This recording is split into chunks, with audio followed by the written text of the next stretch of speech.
ಈ ಸಂದೇಶ ನಿಮಗೆ ಬಂದಿದೆ ಅಂದರೆ ಸ್ಪಷ್ಟವಾಗಿ ಕೇಳಿ, ಸ್ಕಿಪ್ ಮಾಡಬೇಡಿ.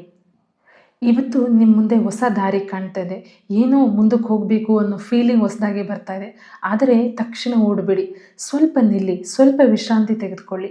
ಮನಸ್ಸು ಶಾಂತವಾಗಿದ್ದರೆ ದಾರಿ ಇನ್ನೂ ಕ್ಲಿಯರಾಗಿ ಕಾಣಿಸೋಕ್ಕೆ ಶುರುವಾಗುತ್ತೆ. ಇವತ್ತು ನಿಮ್ಮ ನಿಜವಾದ ಶಕ್ತಿ ಕೋಪದಲ್ಲಿ ಅಲ್ಲ, ತಾಳ್ಮೆನಲ್ಲಿದೆ ಅನ್ನೋದನ್ನ ಖಂಡಿತ ಮರಿಬೇಡಿ. ನೀವು ಅಂದ್ಕೊಂಡಿರೋದಕ್ಕಿಂತ ಹೆಚ್ಚು ಬಲವಾಗಿದ್ದೀರಾ. ಇವತ್ತು ಸರಳವಾಗಿ ಹೇಳಬೇಕಂದ್ರೆ ಮುಂದೆ ಹೋಗೋದು ಪಕ್ಕ, ಆದರೆ ಸ್ವಲ್ಪ ಶಾಂತವಾಗಿರಿ. ನಿಧಾನವೇ ಪ್ರಧಾನ. ನಿಧಾನವೇ ನಿಮಗೆ ಇವತ್ತು ಗೆಲುವನ್ನು ತಂದುಕೊಡುತ್ತೆ. ಲಕ್ಕಿ ಕಲರ್ ಲೈಟ್ ಬ್ಲೂ ಮತ್ತು light green colour. Lucky number 3 ಮತ್ತು 4. ನಿಮಗೆ ಶುಭವಾದ ಸಮಯಗಳು ಪೂಜೆ ಮಾಡಲಿಕ್ಕೆ ಅಥವಾ ಯಾವುದಾದ್ರು ಒಂದು ಹೊಸ ಕೆಲಸ ಮಾಡಲಿಕ್ಕೆ ಅಂತಂದರೆ ಬೆಳಗ್ಗೆ 7:30 9 ಗಂಟೆ ಅಥವಾ ಸಂಜೆ 6 ಗಂಟೆಯಿಂದ 7:30. ಮಕರ ಸಂಕ್ರಮಣದ ಪುಣ್ಯ ಕಾಲನ ನಾನು ಇನ್ನೊಂದು ವಿಡಿಯೋನಲ್ಲಿ ಕೊಟ್ಟಿದ್ದೇನೆ, ಖಂಡಿತ ಆ ವಿಡಿಯೋನ ನೀವು ನೋಡಿ. ಲಕ್ಕಿ ಡೈರೆಕ್ಷನ್ ನಿಮ್ಗೆ ಇವತ್ತು ವೆಸ್ಟ್.